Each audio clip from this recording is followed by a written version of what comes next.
All right, well, welcome everybody to another Whiskey-Fi with Josh. What's up?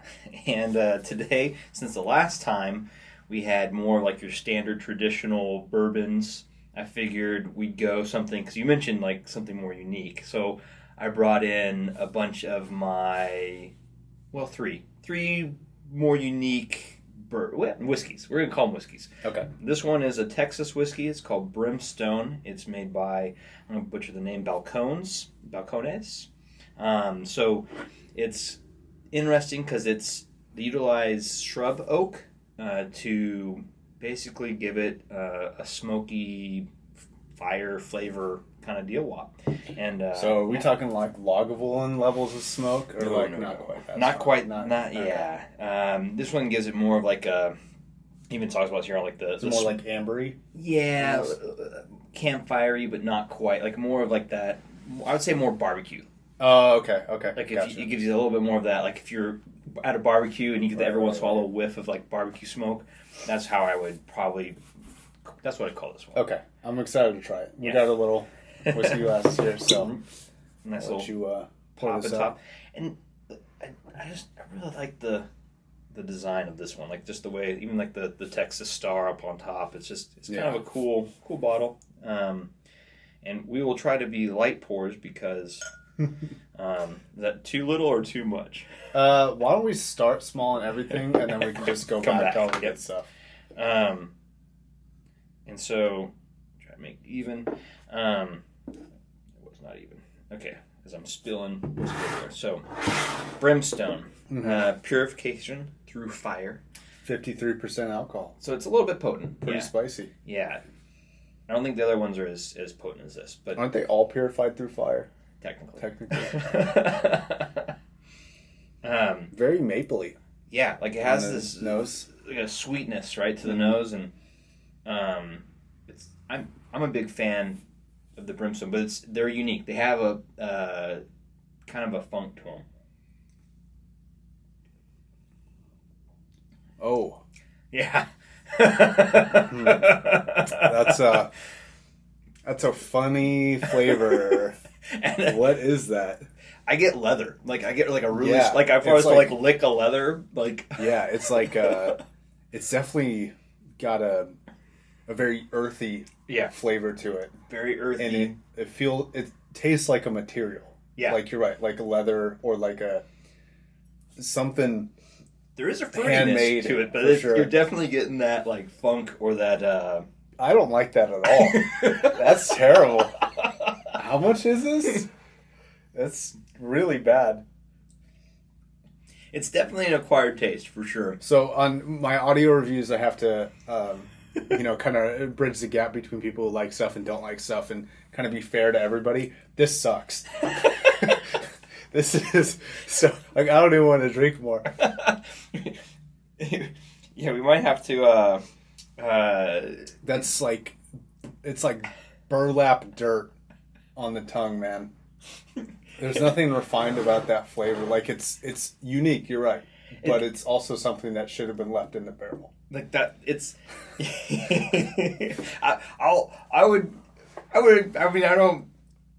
I'm going to take a different take a little bit. It sucks. I don't care what your take is.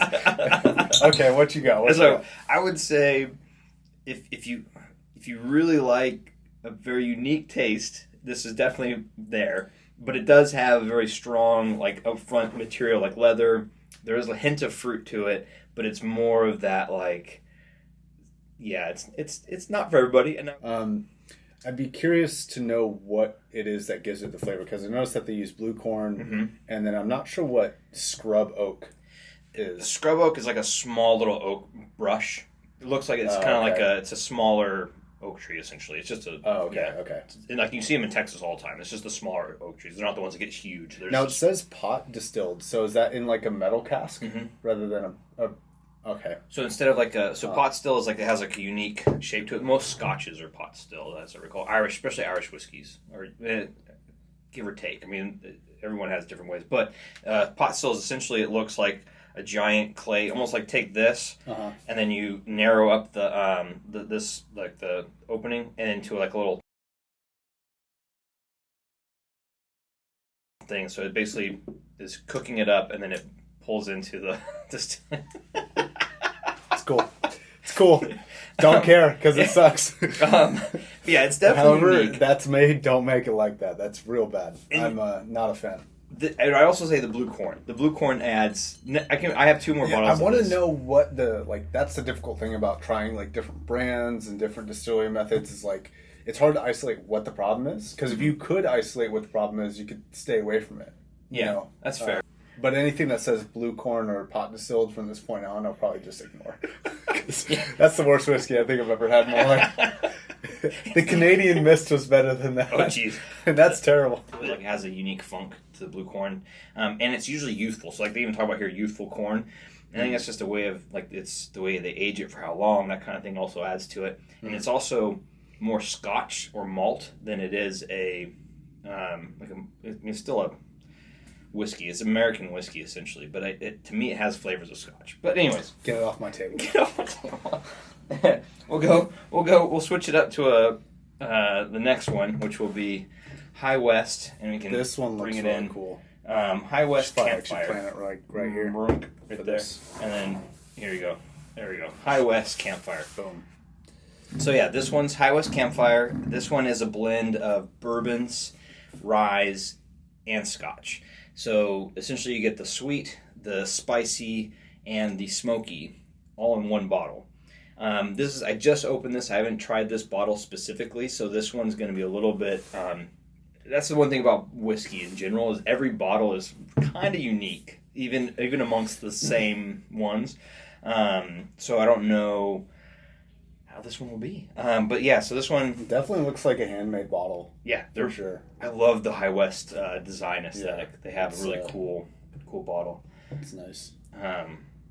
But do you want to do the honors of this one? Sure. We'll have a little bit of the other one in there, so hopefully it'll overpower that, and we can go from there. But yeah, I definitely like the bottle a lot. It's very cool, very tall. And so HighWest. Sorry, I poured you a little heavy there. You're good. It means I'm just hanging out. I'll buy lunch. So HighWest also makes some of my favorite other like bourbons and rye, especially the rye. Their rye are really good. But one of my favorites, which sucks because you can only get it locally in Utah from the distillery, and it's called the Boo Rye, and it's got this really cool jackalope, so like a rabbit with antlers, and it's a bourbon rye mix, and every bottle I've had anyways has been one of really really delicious. Oh yeah, dude, I get instant campfire like barbecue off that nose. Yeah, it's a little smoky. It has a lot of the same kind of maple notes that the other one had too. Yeah, I'm getting barbecue. I get like a little bit of char with it, like a sweet meat almost. No, the Scotch almost instantly up front. Yeah, you get a little bit of that tang with it. Actually, it's got a lot of Scotch in it. And smooths way down on the back end, where usually Scotch hits harder at the back end. Yeah, that's definitely more of what I would classify as like a fragrant flavor to it. It's got a little bit of thinness to the flavor. It's not super dark or deep. And you don't get too much. You get a little char, but not too much. Yeah. And that's weird, like the linger, like so that me now, after having that first sip, I'm getting sweetness.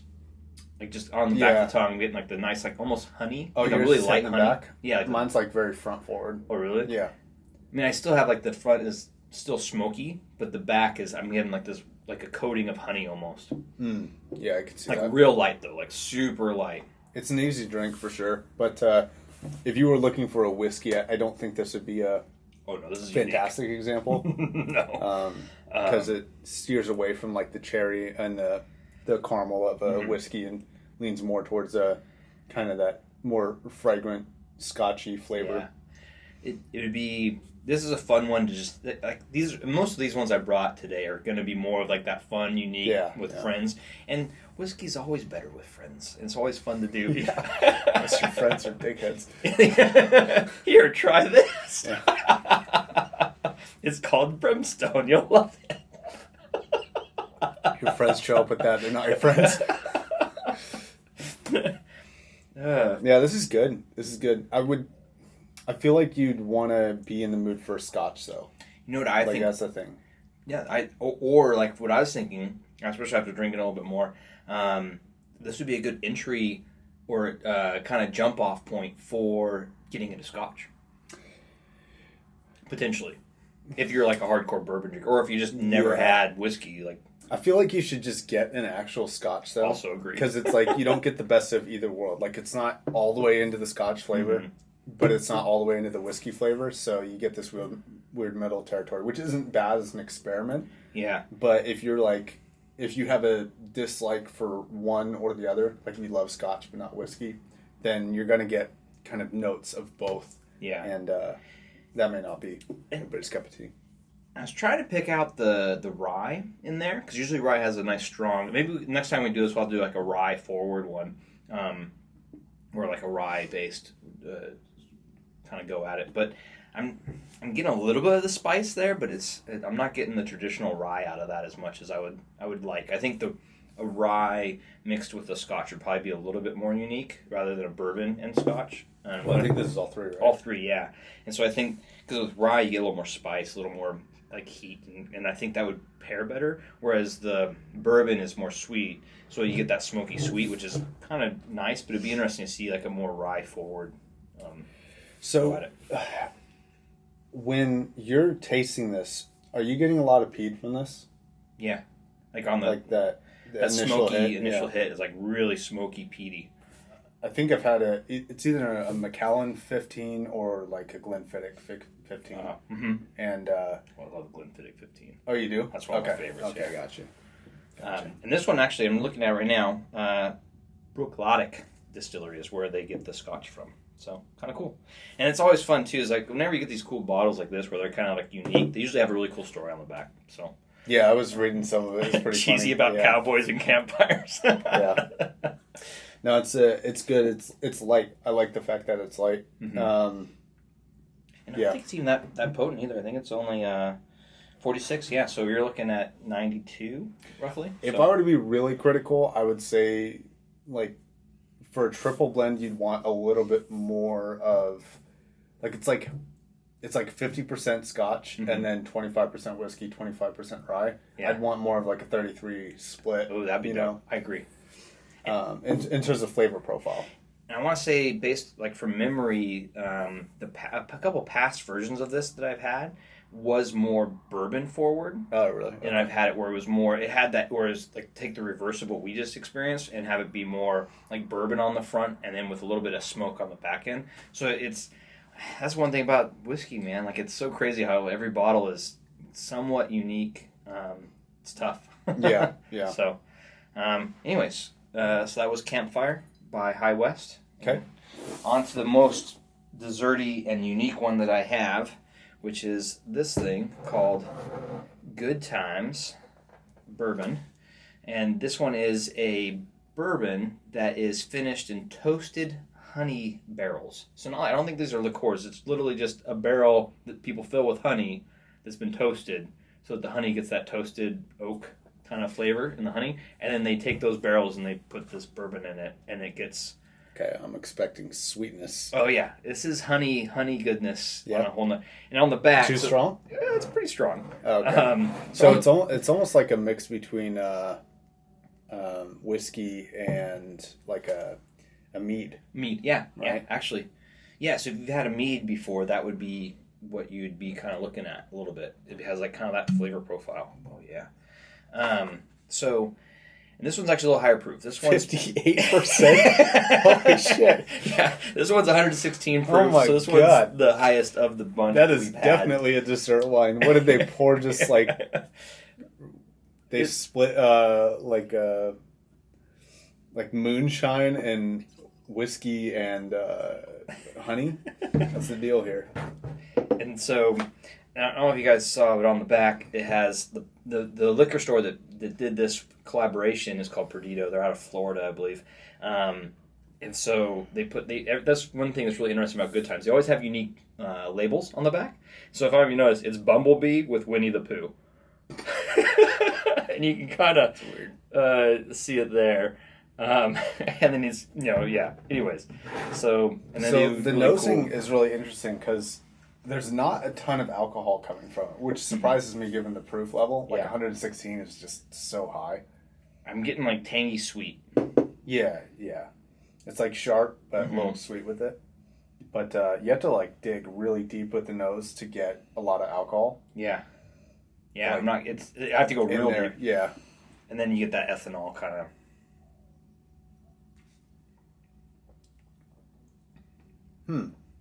But it's mild. But then the back end is like pure honey. It's interesting because it's like syrupy at first, and then like as you get further back, it starts to zing a little bit more. It starts to sting a little bit more. And you get the nice little heat. You get the heat down the center. The aftertaste, though, honey for sure. It's like pure honey linger. Yeah. Like it's like you just took a spoonful of honey and like you finished swallowing it, and now you're kind of just sitting there like, I just ate a spoonful of honey. The actual flavor profile isn't as sweet as I was anticipating, though. But the aftertaste is definitely like, if you're gonna sit here and take a sip every 5 minutes, this would be a good one, especially if you like honey. Yeah, if you like honey, definitely. And I was thinking about, they make this thing called, I don't necessarily recommend it, but there's a whiskey or a bourbon. I think it's called whiskey because I don't think it's a bourbon, but it's called Squirrel, and it's peanut butter flavored whiskey. I don't like peanut butter flavored anything. Besides Touché. peanut butter. Touché.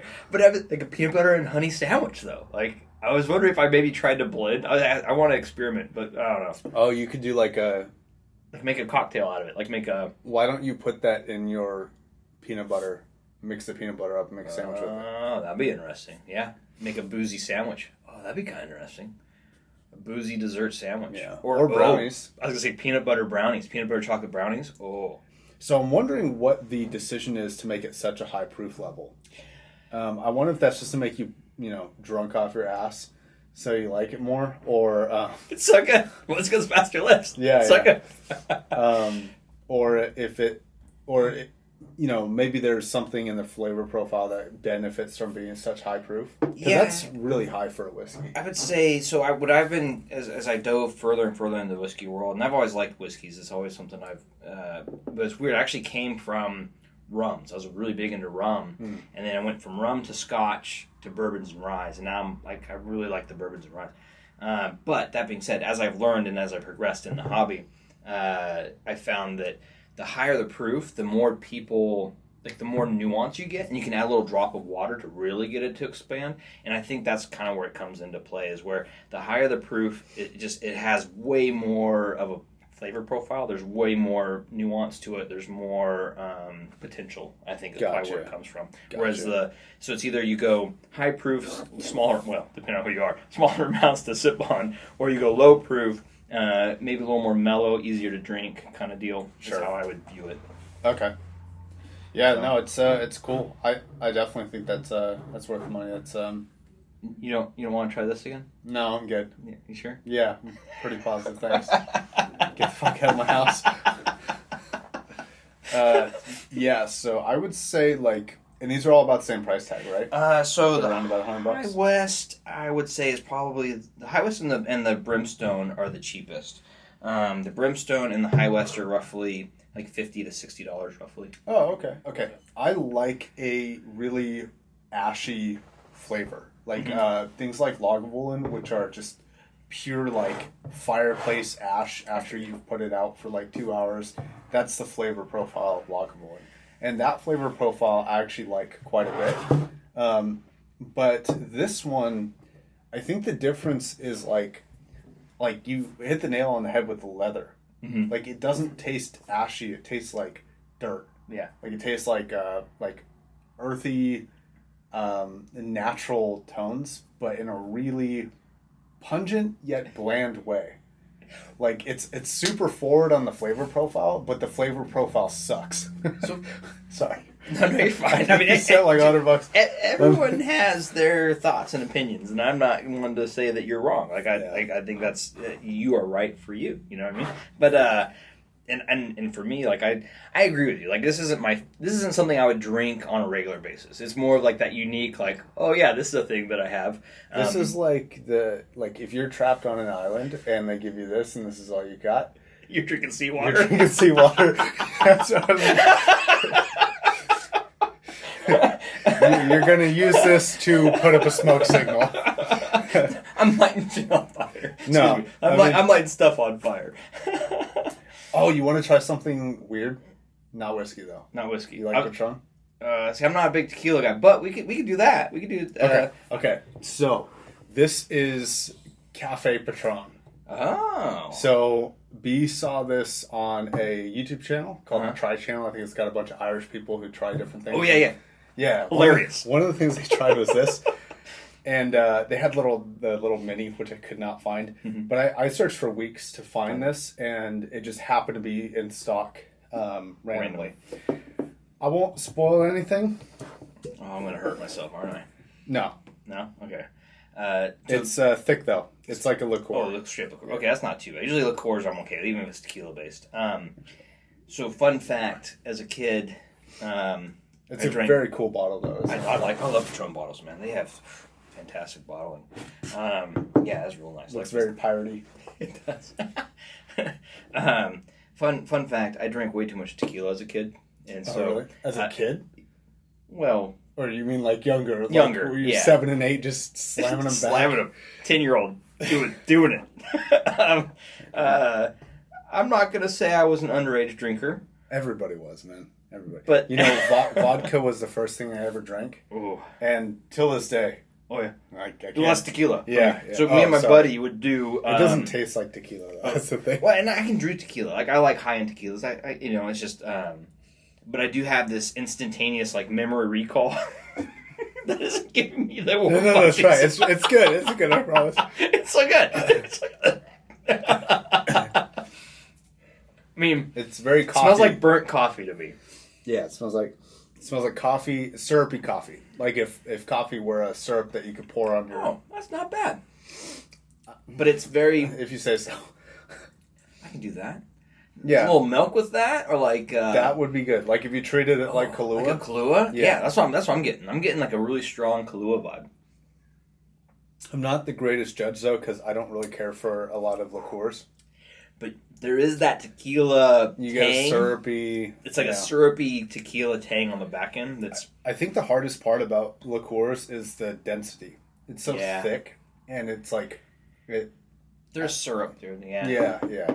I think just candy alcohol, basically. Yeah, I think with any liqueur, they're best used as a additive to like a mixed drink of some sort. Like, so this would be fantastic as a like a White Russian, in a White Russian. Yeah, I could see adding something like ice and like heavy cream or something like that, or oat milk. It'd be essentially a White Russian, yeah. I mean, White Russians add the vodka to it, but yeah.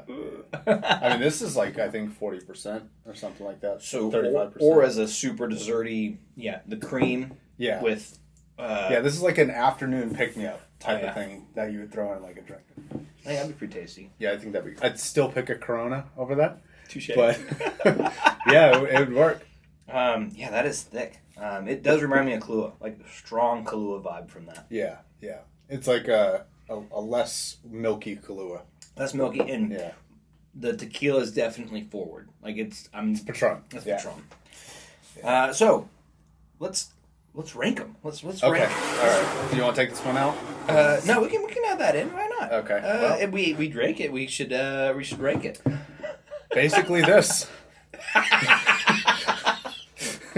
Actually, sorry. We'll put that back there. Look.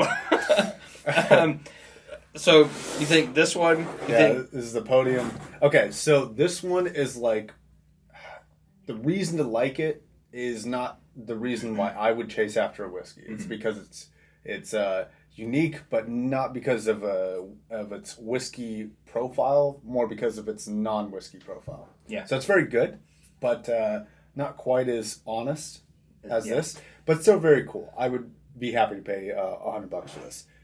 This is like $30-$40, something like that. That's a hell of a deal.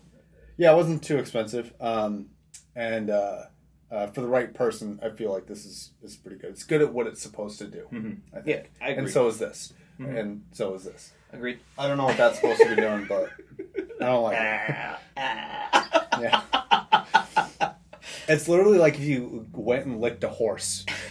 Like, that's what it would taste like. With the saddle on. Yeah. I love you. Exactly. Wow. So I would say, Yeah, what's your take? You probably put the tequila last, I assume. No, actually, I would actually put it in line with what you were just saying.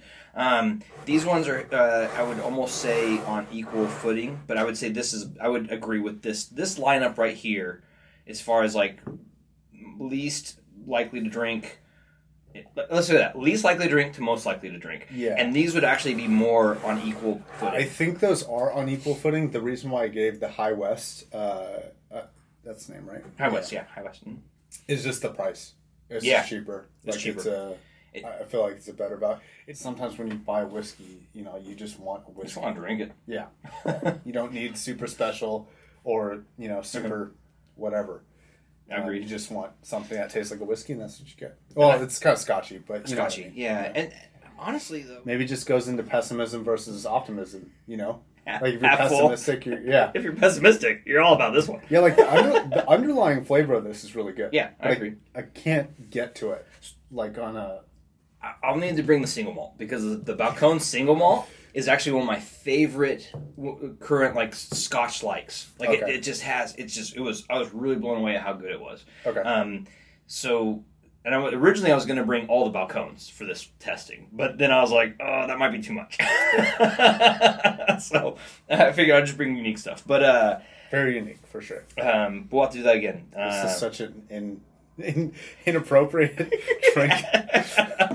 I would rarely drink, but fun to try. Yeah. Could drink whenever. Same with this. Yeah. But not something I would probably gravitate towards on a regular basis. Yeah, like I don't feel like this is so much of a dessert whiskey that you'd have to use it as dessert. Like the Breckenridge, the rum cask, that one I could drink regularly. Sure. Yeah, no problem. Yeah, no, this is great. I like this a lot. This is a lot of fun. All right. Well, final thoughts? This sucks. No, I'm just kidding. No, I could see somebody liking this one. It's not me. I'm not the target demographic. But if you are looking for something different and you like really earthy flavors, if you don't like sweetness in your whiskey, you're not going to get it with this. Yeah. If you like sweetness, you'll get it more in the aftertaste than you will the initial kind of first and second layered flavors. And then this is just like, it's a solid recommendation for something that's experimental. You may like it, you may not, just depending on what you like from your whiskeys and what you like from your scotches and what you like from your ryes. But if you dislike scotches a lot, I would probably stay away from that one. Yeah. But if you're kind of like on the fence about it, I think it's fairly good. Yeah. So yeah, pretty simple thoughts, I think. Yeah, I agree. TLDR, this one is for very unique people. This one is for people that like honey, and this one for everybody else. Unless you don't like scotch, then don't go for this one. I'm cool with that. Cool. All right. Cheers, cool. Thanks a lot for watching, guys. Have a good one. Bye.